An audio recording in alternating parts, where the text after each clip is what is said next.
4 बजे का आया वक्त, खबरों की लहर होगी जबरदस्त क्योंकि हम लाए हैं 4 ऐसी दमदार खबर हमारे खास शो 4 के चक्रव्यूह में। नमस्कार, कैपिटल टीवी उत्तर प्रदेश देख रहे हैं आप। मैं हूं आपके साथ राधिका राज।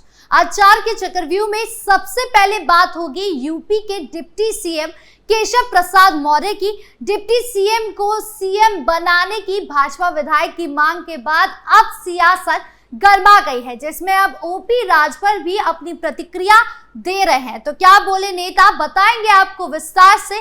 फिर बात होगी अखिलेश यादव की, जहां डिंपल यादव के बयान पर पति अखिलेश यादव ने जवाब दिया है। तो क्या बोले अखिलेश यादव, जानेंगे। साथ ही बात होगी सपा नेता की, जहां सपा नेता राजकुमार नागर ने औरंगजेब को महापुरुष बताया है, जिसको लेकर अब सियासत गरमाई हुई है। और आखिर में बात होगी नागपुर हिंसा के मास्टरमाइंड की गिरफ्तारी के बाद अब मास्टरमाइंड के घर को गिराया भी जा रहा है। तो क्या है पूरा मामला, जानेंगे विस्तार से। तो चलिए शुरू करते हैं 4 का चक्रव्यूह। पहली खबर यूपी के डिप्टी सीएम केशव प्रसाद मौर्य से जुड़ी है। दरअसल उत्तर प्रदेश सरकार में मंत्री और भारतीय जनता पार्टी नीत राष्ट्रीय जनतांत्रिक गठबंधन में सहयोगी दल सुहेल देव भारतीय समाज पार्टी के नेता ओम प्रकाश राजभर ने डिप्टी सीएम केशव प्रसाद मौर्य को लेकर बड़ा बयान दिया है। केशव को सीएम बनाने की मांग पर राजभर ने कहा, ऑल इज वेल।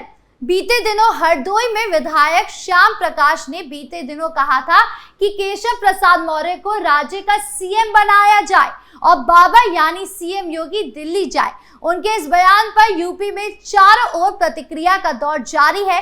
रविवार को राज्य स्थित बस्ती पहुंचे राजभर ने बीजेपी विधायक श्याम प्रकाश के बयान पर कहा कि हमारी पार्टी से सब कुछ ऑल इज वेल है। सरकार से किसी भी विधायक की कोई नाराजगी नहीं है। इसके अलावा विवादों में चल रहे औरंगजेब के सवाल पर उन्होंने कहा कि हम चाहते हैं कि घर घर में शिक्षा मिले, रोजगार मिले, हर घर को काम मिले। और जहां तक औरंगजेब की बात है तो उनके जमाने में तो मैं पैदा भी नहीं हुआ था।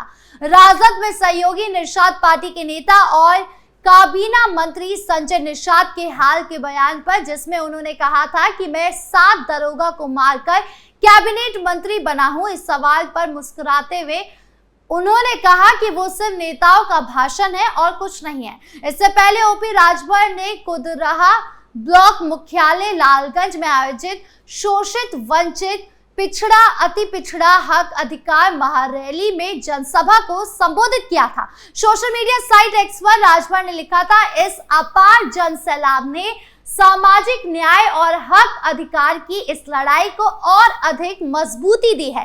शोषित वंचित पिछड़े और अति पिछड़े समाज के हक की लड़ाई को अंतिम लक्ष्य तक पहुंचाना ही हमारा संकल्प है। सामाजिक न्याय की ये लड़ाई रुकने वाली नहीं है। जब तक हक और अधिकार नहीं मिलेगा तब तक संघर्ष जारी रहेगा। अब अन्याय और भेदभाव के खिलाफ पूरे समाज को एकजुट होकर आवाज बुलंद करनी होगी। हालांकि ओपी राजभर ने ये साफ कर दिया है कि उनकी पार्टी में कोई नाराजगी नहीं है।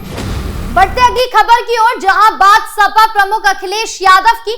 दरअसल समाजवादी पार्टी की महिला सभा की तरफ से राजधानी लखनऊ में महिला सम्मान समारोह का आयोजन हुआ, जिसमें विभिन्न क्षेत्रों में उत्कृष्ट कार्य करने वाली महिलाओं को महिला सभा की राष्ट्रीय अध्यक्ष जूही सिंह ने सम्मानित किया। इस कार्यक्रम में सपा के राष्ट्रीय अध्यक्ष अखिलेश यादव और मैनपुरी सांसद डिंपल यादव भी शामिल हुई। इस कार्यक्रम में सपा सांसद डिंपल यादव ने कहा कि भगवान ने पहले पुरुषों को बनाया होगा, क्योंकि पहली बार में गलती हो जाती है।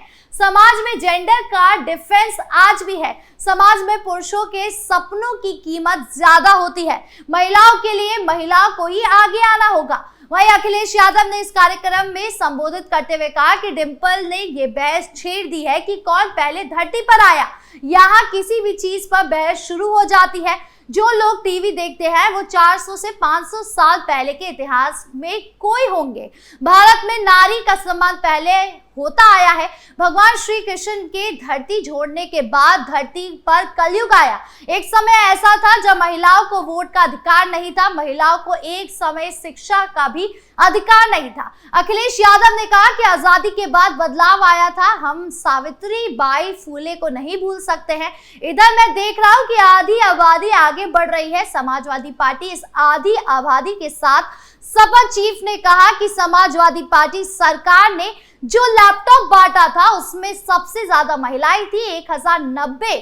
जब हम शुरू किए थे उस लोग हेल्पलाइन बनना चाहते थे, लेकिन हमने सबको पावर वुमेन बनाया।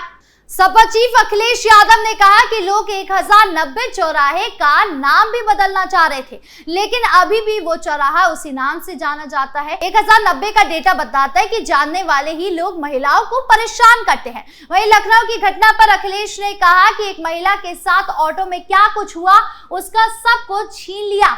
हमने जब लोकसभा में मुद्दा उठाया तो सरकार ने उसका एनकाउंटर कर दिया। एनकाउंटर समस्या का समाधान नहीं हो सकता। महिलाओं को समस्या सबसे ज्यादा उत्तर प्रदेश में है। इस सरकार को महिलाओं से पता नहीं क्या दिक्कत है। सीएम ने कहा कि मैं जब महाकुंभ में स्नान करके आया था तो भाजपाई परेशान हो गए। मेरा घर गंगा जल से धुलवाया, मैं मंदिर गया तो उसे धुलवाया, जब कुंभ स्नान किया तो उसे किससे धुलवाओगे? अगर हम सत्ता में आए तो देश में सबसे अधिक मदद महिलाओं की करेंगे, क्योंकि यूपी के बजट में कमी है। यानी कुल मिलाकर नेताओं ने महिलाओं की आड़ में भाजपा पर निशाना साधा। ऐसे में देखना होगा कि सीएम योगी क्या कुछ पलटवार करते हैं। खबरों में आगे बढ़ते हैं, जहां बात सपा नेता राजकुमार नागर की। दरअसल देश भर में औरंगजेब को लेकर घमासान मचा हुआ है। उत्तर प्रदेश के नेता भी इस रेस में पीछे नजर आ रहे हैं। दिनों राज्यसभा सांसद समाजवादी पार्टी के राष्ट्रीय महासचिव रामजी लाल सुमन ने औरंगजेब को लेकर बयान दिया था। औरंगजेब को लेकर कौन आया था, इस बयान को लेकर घमासान मचा हुआ है।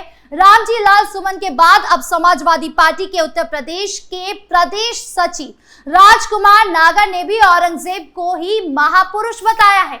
राजकुमार नागर ने कहा है कि महापुरुषों की कब्रों पर सियासत ठीक नहीं है। सपा नेता ने कहा कि महापुरुषों की कब्रों को 200 साल बाद खोदा जाएगा तो उसमें कुछ नहीं निकलेगा। समाजवादी पार्टी के प्रदेश सचिव का कहना है कि मौजूदा समय में भारतीय जनता पार्टी इतिहास से छेड़छाड़ करने के लिए लगातार इस तरह का बयान दे रही है। सपा नेता ने कहा कि रामजी लाल सुमन के बयान को भारतीय जनता पार्टी के लोग तोड़ मरोड़ के पेश कर रहे हैं, जिससे आपसी भाईचारे को ठेस पहुंचाया जा रहा है। सरकार को जिस मुद्दे पर बात करनी चाहिए थी उस मुद्दे पर बात नहीं कर रही है। सपा नेता ने कहा कि शिक्षा और बेरोजगारी की कब्र खोदनी चाहिए थी, जिससे देश में शिक्षा और रोजगार बढ़े, लेकिन मौजूदा सरकार के नुमाइंदे पुराने महापुरुषों की कब्रों को खोदने की बात कर रहे हैं। समाजवादी पार्टी के प्रदेश सचिव राजकुमार नागर का कहना है कि जिस तरह से लगातार बयानबाजी चल रही है इससे देश को नुकसान हो रहा है। मौजूदा समय में विकास की बातें होनी चाहिए, लेकिन ऐसा कुछ नहीं हो रहा। हर रोज बयानबाजी में देश को नुकसान हो रहा है। अब औरंगजेब को महापुरुष बताने वाले सपा नेता पर क्या कुछ पलटवार होता है, ये देखने वाली बात होगी। खबरों के अंत में अब बात नागपुर हिंसा के मास्टरमाइंड की। दरअसल नागपुर के दंगाइयों से बुलडोजर एक्शन के जरिए हिसाब पूरा किया जा रहा है। इसी क्रम में नागपुर हिंसा के मामले में महाराष्ट्र की देवेंद्र फडणवीस सरकार ने बड़ा एक्शन लिया है। नागपुर में हिंसा के कथित मास्टरमाइंड फहीम खान के घर को ढहा दिया गया।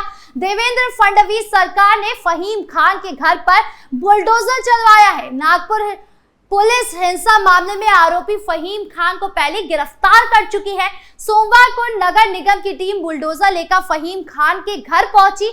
यहां पहले बिजली का कनेक्शन काटा गया और उसके बाद अवैध हिस्से पर बुलडोजर से कार्रवाई की गई। कुछ ही मिनटों में बुलडोजर से फहीम खान के घर को ढहा दिया गया। हालिया बयानों में महाराष्ट्र के मुख्यमंत्री देवेंद्र फडणवीस हिंसा की घटना के बाद आरोपियों पर कड़ी कार्रवाई की बात कर चुके हैं। 22 मार्च को मुख्यमंत्री देवेंद्र फडणवीस ने कहा कि हिंसा के दौरान हुए नुकसान की भरपाई दंगाइयों से ही की जाएगी। अगर वो पैसे नहीं देते हैं तो उनकी संपत्ति बेचकर वसूली की जाएगी। जरूरत पड़ने पर बुलडोजर का भी इस्तेमाल किया जाएगा। उस समय मुख्यमंत्री ने कहा था कि नागपुर हिंसा के सिलसिले में 92 लोगों को गिरफ्तार किया गया है। सीएम फडणवीस ने कहा कि हिंसा सोशल मीडिया पर फैली अफवाहों के कारण हुई थी, जिसमें आरोप लगाया गया था कि उस दिन एक पवित्र चादर को जलाया गया है। इसके चलते दंगाइयों ने नागपुर में पथराव किया, वाहनों में आग लगाई और दुकानों पर हमला किया।